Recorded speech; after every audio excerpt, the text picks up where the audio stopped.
Bienvenue en Jésus-Christ. Salut et bienvenue à WIFNU, notre communauté qui lit la Bible ensemble pour connaître les promesses qu'il y en a en Jésus-Christ, notre Seigneur, notre Sauveur et notre espérance.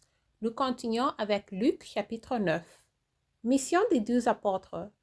Jésus aya assembler les 12, leur donna force et pouvoir sur tous les démons, avec la puissance de guérir les maladies.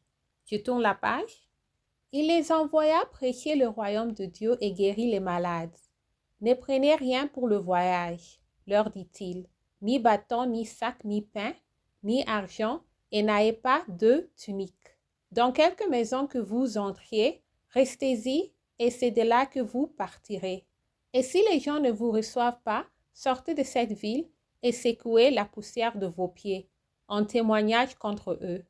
Ils partirent et ils allèrent de village en village, annonçant la bonne nouvelle et opéra partout des guérisons. Hérode ne sait que penser de Jésus. Hérode le tétrarque entendit parler de tout ce qui s'est passé, et il ne savait que penser, car les uns disaient que Jean était ressuscité de mort, d'autres qu'Élie était apparu, et d'autres qu'un des anciens prophètes était ressuscité. Mais Hérode disait: j'ai fait décapiter Jean. Qui donc est celui-ci dont j'entends dire de telles choses? Et il cherchait à le voir. Multiplication de pain. Les prophètes étant de retour, racontèrent à Jésus tout ce qu'il avait fait. Il les prit avec lui et se retira à l'écart, du côté d'une ville appelée Bethsaïda. Les foules l'ayant su, le suivirent. Jésus les accueillit et il leur parlait du royaume de Dieu. Il guérit aussi ceux qui avaient besoin d'être guéris.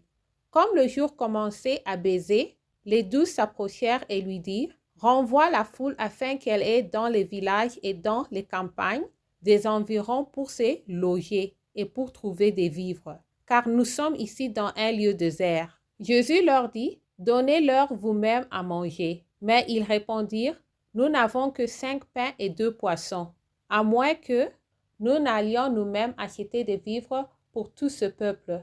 Or, il y avait environ 5000 hommes. Jésus dit à ses disciples: faites-les asseoir par rangées de 50. Ils firent ainsi, ils les virent tous asseoir. Jésus prit les 5 pains et les 2 poissons, et leva les yeux vers le ciel, il les bénit.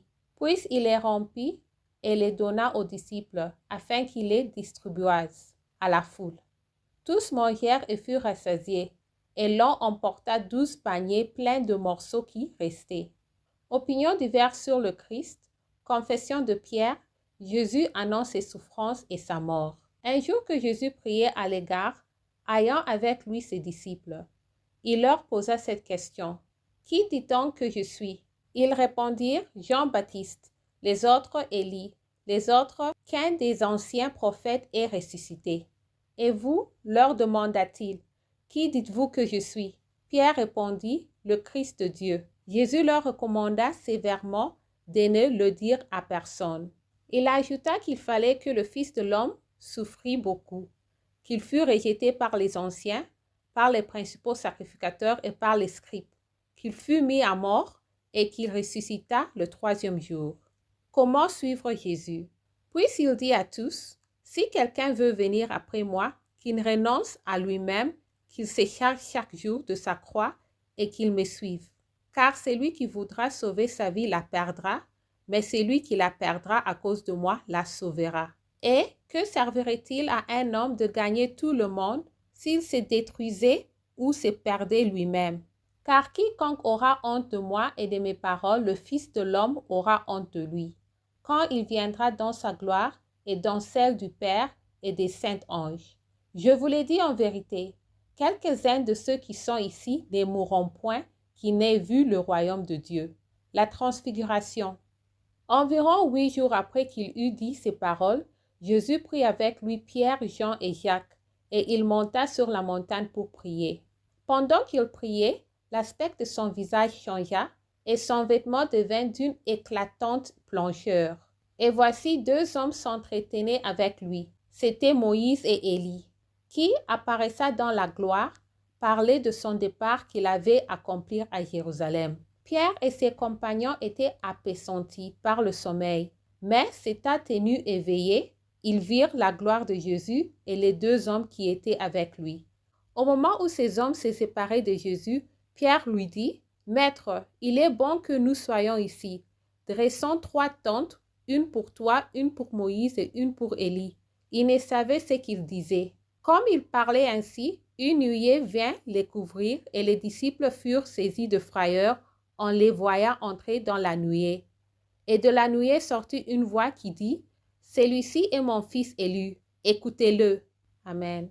Quand la voix se fit entendre, Jésus se trouva seul. Les disciples gardèrent le silence et ils ne racontèrent à personne, en ce temps-là, rien de ce qu'ils avaient vu. Guérison d'un démoniaque.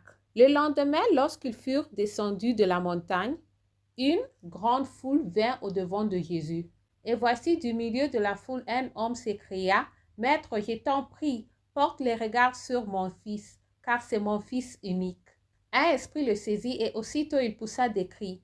Et l'esprit l'agite avec violence, le fait écumer et a de la peine à se retirer de lui, après l'avoir tout brisé. J'ai prié tes disciples de le chasser et ils n'ont pas pu. Race incrédule et perverse, répondit Jésus. Jusqu'à quand serai-je avec vous? Et vous supporterai-je? Amène ici ton fils. Comme il approchait, le démon le jeta par terre et l'agita avec violence. Mais Jésus menaça l'esprit impur, guérit l'enfant et le rendit à son père. Et tous furent frappés de la grandeur de Dieu. Amen. Jésus annonce sa mort et sa résurrection. Tandis que chacun était dans l'admiration de tout ce que faisait Jésus, il dit à ses disciples, « Pour vous, écoutez bien ceci. Le Fils de l'homme doit être livré entre les mains des hommes. » Mais les disciples ne comprenaient pas cette parole. Elle était voilée pour eux, afin qu'ils n'en eussent pas le son. Et ils craignaient de l'interroger à ce sujet. Qui est le plus grand? Or, une pensée leur vient à l'esprit, savoir lequel d'entre eux était le plus grand. Jésus, voyant la pensée de leur cœur, prit un petit enfant, le plaça près de lui, et leur dit, « Quiconque reçoit en mon nom ce petit enfant me reçoit moi-même, et quiconque me reçoit, reçoit celui qui m'a envoyé. Car celui qui est le plus petit parmi vous tous, c'est celui-là qui est grand. » Je tourne la page. Jean prit la parole et dit, « Maître, nous avons vu un homme qui chasse des démons en ton nom, et nous l'avons empêché parce qu'il ne nous suit pas. » « Ne l'empêchez pas, lui répondit Jésus, car qui n'est pas contre vous est pour vous. » Jésus se rend à Jérusalem, un bouc de Samaritains. Lorsque le temps où il devait entrer en lever du monde approcha, Jésus prit la résolution de se rendre à Jérusalem.